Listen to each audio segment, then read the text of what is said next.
Hey, it's your girl V, and we are closing out the Last Supper with the King, unfortunately. But we had an amazing night, and someone here to tell that story is Ariella. Hi, Ariella. So you got to be a guest at the Last Supper with the King. Was this your first time? No, it's actually my second time. Nice. We love that. We love that. So what did you think being able to be here last year and this year? Thank God.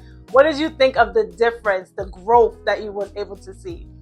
Well, I mean, it was really wonderful both times, but last year it was our first time, so it was a bit like disorganized. But this year I feel like everybody did so great.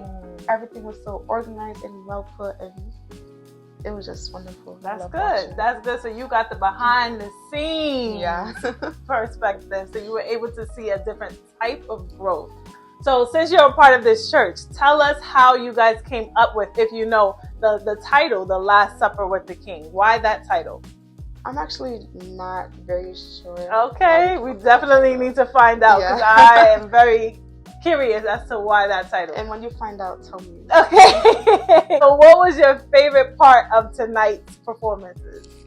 I think the orchestra team, Aza, I think it was called, and also the embodied worship, like when it was dancing. I feel like that's always my favorite. Okay. And I love these types of events because we get to see talent that we don't usually get exposed to. The opera, the orchestra, the harp, and all that stuff.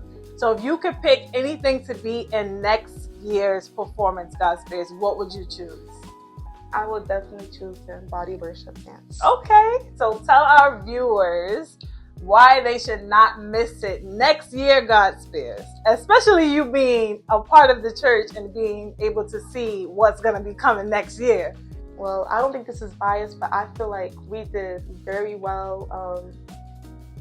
If you just like music and dance and love God, then you should really just come out and enjoy it. It's going to be really wonderful, even better than this year and the year before that. Yes. Now, why is it important for all the people that perform today to be given this talent back to God in the sense of the Last Supper with the King? What do you think is so special about having these talents and performing at tonight's event?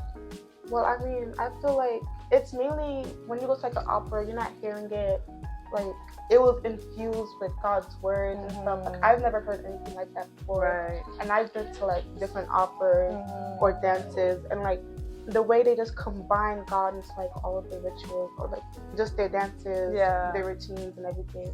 I feel like it really shows how we give back to God. Yeah, that's very true too, because you can experience things like this at other places, but when you attribute it to God, it just definitely gives a different feeling to it.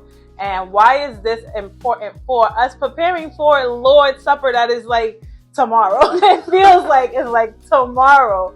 Why is the Last Supper with the King tied into the Lord's Supper?